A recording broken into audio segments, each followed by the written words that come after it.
everyone, I'm Alana. Welcome to my channel, where today I am showing you just under 15 minutes of Douma Tunnel gameplay. This is all on PC. I can tell you that I do have a copy of the final game right now, but that is still under embargo, so what I'm showing you right now is actually gameplay from when I played about 3 hours of the game back in February. I edited this up to show you specifically different things about the game rather than just having it be a cool combat reel, because Bethesda have already released so many of those. So I kind of wanted to just talk about some of the changes. I think I can say that this gameplay you're seeing is very similar to the final game, but I'm still not allowed to actually capture the completed game's gameplay. So, this is Duma Tunnel. It is really pretty. This right here I wanted to start off with because I feel like it's a really good example of some of the set pieces in the game.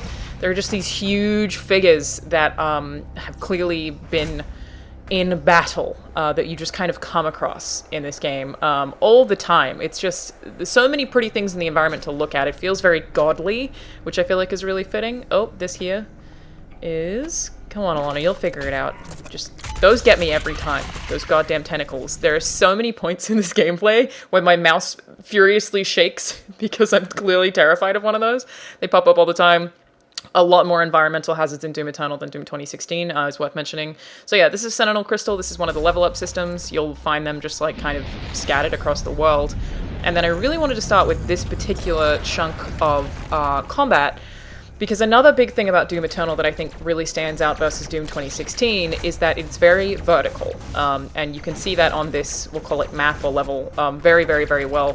The amount of kind of tiers or amount of platforms, the amount of height, I think I dropped back here pretty soon. It just means that you approach environments really differently, and obviously that's an unintentional fall. But then it brings me the whole way up to the very top. So if I wanted to do that at any point during a fight, probably would have if there were more enemies in this particular environment, I can do that. And I think that leans very well into the amount of, obviously, weapon variety that you have in Doom. I know some people don't like it. I was very satisfied with it in Doom 2016, and it seems to have gotten even a little bit more extensive in Doom Eternal. So we just make a cut here to check out these cacodemons. One thing you want to notice about them is that beautiful kill animation. I love it so much. It's so good. And then some of the platforming. Here, there is a dash boost in the air to make sure that you actually reach things. Then you have to, I believe it's hold E. That took me a little while to wrap my head around. I kept falling even when I was pressing E, I think because I wasn't holding it. I'm not a huge fan of the platforming, but, did want to show you guys some of it. For the most part, it's okay. It paces out the gameplay. It makes the game feel a little less stressful, but I think that I like Doom for being so high energy. But yeah, there is more platforming in this video in any case, so... Here we have a cutscene. I don't really feel like there are spoilers here, so no worries about that, but if you do want to skip ahead by about 40 seconds. I am where I belong. It's so pretty, though. There is a sentinel in this room.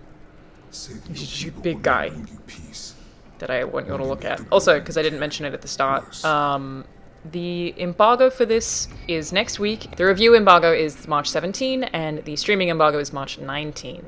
So a few days before the game comes out, so keep an eye on that. That's why I'm allowed to tell you today that I have a code, is today we're allowed to talk about when the review embargo is, so you'll be getting review embargoes, or reviews rather, next week. And I'm going to be streaming twice next week for this one. Some exciting stuff. Stay tuned for that. Yeah, look how cool that thing is. They're just everywhere. Like I said, it just looks like somebody's frozen them mid-battle. Okay, so here we jump ahead to sort of the last combat segment of this particular level. She's breaking people's limbs off, punch them in the face, getting cacodemons shooting you in the back. Yeah, it's still very much like an arena type of gameplay where you're running around really, really quickly, avoiding people in specific areas.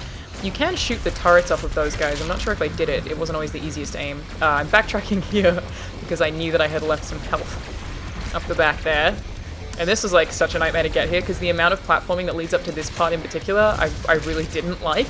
Just the platforming in this one area drove me nuts because it also has these fire traps, fire that prevents you from being able to jump just evenly to a platform. It just seems like an unnecessary thing to add to the game. But you know, that's how I felt based on this preview. I can give you guys full impressions of how I feel about it next week and when I've actually finished the game. Love using a chainsaw. Get all that stuff back. Yeah, for the record, I believe I was playing on hard. This portal shows up because I killed everyone in the area. But yeah, I mean, you know, Doom is a constant battle of running out of ammo and running out of health. Like, that hasn't changed by any means. I think this game is actually harder than Doom 2016 was for me. So here, we have jumped to your basically home base. I really wanted to just like walk around, show you guys this a little bit, because I know people have been very curious about this hub world. You travel to it and then you like leave it to get to your next mission. I didn't feel like it was necessary, but I do feel like they'll probably end up doing some interesting things with the story where this is concerned. This particular area, or the ship, I feel like at some point it's going to get invaded. That almost seems definite. Which will be cool. It's also, yeah, you're just running around in this particular part, basically powering up the different areas of the ship. You unlock different things, you get new items here. We'll see more of that, but those Sentinel batteries, man. Gotta love those. So yeah, we've just reestablished power to the core and supplementary systems, which is handy, I guess.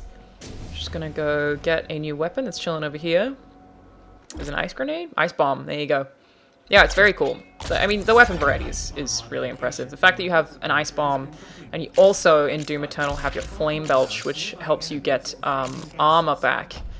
It's a lot of different stuff that you're constantly, like, pulling out of your inventory to throw at enemies, and you know, just constantly replenishing your resources with all of those different things. And I find the like, management of that a lot of fun. I feel like that's part of why Doom stands out against other first-person shooters, is a lot of it is about inventory management, almost in a way that's like as stressful as Resident Evil sometimes.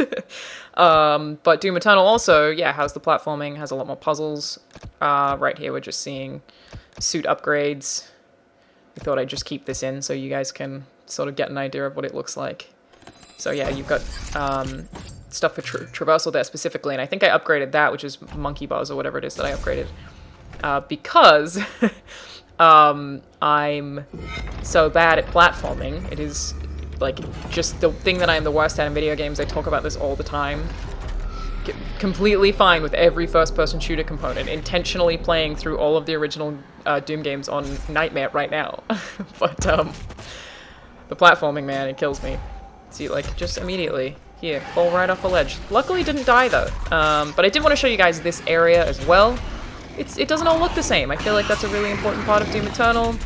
When I spoke to the development team, that's something that they said they paid a lot of attention to, was that Doom Eternal, even though it hides it very, very well, sorry, Doom 2016 hides it very well, it frankly is a repetitive game. It's walk through a corridor and then get into another arena, and a lot of the time they look very similar to every arena beforehand, just two different environments. So Doom Eternal has a bunch more environments. It has more interesting things to do as you're getting into those arenas, because of course they're still there, and you know, the high energy combat is still an absolutely massive part of this game. Pretty sure I get wrecked by him as soon as he shows up. Love that. Love that. We'll get it back. It's fine. It's fine. And I think this is you can see here. You shoot the turrets or rocket launchers off of their shoulders. Trying to eat those boys for help, and it didn't work out that well. Which wasn't that easy to do with these guys, because they're actually pretty small, and obviously the Revenants move so much that that's kind of a pain in the ass, but I did get this one. Yeah, which you gotta love. Makes them just a lot easier to deal with in a room full of people. That's a strat I like to use. Just shoot someone a couple of times with a rifle so you can eat them and consume their health. Okay, so again, we've just cut here, jump forward a little bit to a station area. I think we're gonna see a new enemy type here. Not new to the series, just new to Doom Eternal. This is the part of the campaign where it shows up. Get that health. Pretty sure, at least, right after we grab this. I guess I could talk to you guys about the story stuff, but I kind of don't really want to. Beautiful. I really do like this area. It's really gothic. Just covered in ice. There's some interesting like symbolism in it as well. Some sort of like spiritual stuff that I won't get into, I guess. But yeah, definitely feels like a slightly more story-focused version of Doom 2016. They've made changes that do feel important. The environment variety and the things you do in between shooting bad guys is just a lot more to do. They took him out quickly. I'm glad. I hate them. Jumpy boys. Just stay in one place. It's infuriating. There we go. I think this is where we get our first Mancubus. If I remember correctly. I'm using a plasma rifle a lot. Usually I don't do that much. I tend to change weapons a lot in Doom. There he is. Hey, big guy. So, as you can see, you can shoot their little arm cannons off, which is really cool. And I found, like, on the Mancubuses, I found it easier to do. So chaotic. Can't stay still in Doom, ladies and gentlemen. Just because it's such a big target. But I like fighting Mancubuses anyway. Like, I get happy when I see them. Them and Cacodemons, I'm like, yeah, it's gonna be a good time. There are some enemies that I hate. The Pinkies, man, in Doom 2016. I hate them.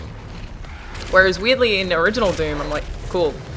2 shots with a shotgun, I'll take a Pinky, I don't care. That's just somehow how the game's evolved, I guess. So, that was a cool platforming puzzle. Thought I'd show that off. That was an issue I mentioned before, where I either held E or only tapped it and fell, and it just like took my brain a weird amount of time to get used to, because in virtually every other game, even if you're climbing and you only have to like press one button or you just have to press E, even if you hold it, it won't drop you.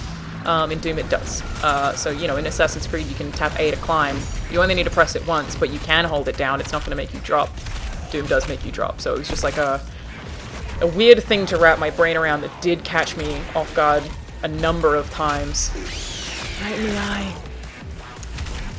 I love those animations. They're so well done. So brutal. And the sound design, the music, the score. It's incredible. I got a lot of questions when I announced that I had played it of people asking me how I felt about the score. It's amazing. Like, absolutely no question there. It's so good. And then this is a little platforming puzzle here. I just made a cut there, so if that looked like a loop, that's why I think I just had the game sitting for too long. And I didn't want you guys to have to look at... I think I went to the bathroom or something, I don't know, whatever. But yes, this is a little platforming puzzle. They get way more complicated than this. There were actually areas where I was like, I don't know what to do in this puzzle. Which I don't feel like Doom 2016 did it to me. Maybe that one part with the BFG, I was like, whereas this has obviously got the little swingy monkey bars there that I just didn't remember to look for. But again, the verticality is a really big thing. You gotta look up and down, every which way, to make sure you're getting your Dooms done correctly in this here Doom Eternal. Which, yeah, for the record, I really loved this this preview build. I had a really good time playing it. I have some impressions as a Q&A, but you guys should just wait for next week. We're gonna have plenty more Doom. I love Doom. You love Doom. Thank you to Bethesda for letting me get to play this at the preview event. And yep, still cannot talk about the complete game just yet. I have made sure not to do that in this video. I'm pretending that I have not played the new version of the game, just showing you the old stuff. And that's it from me, everyone. Hope you enjoy. Let me know if you have any questions. I will answer whatever I can without breaking embargo. I'll see you guys next time.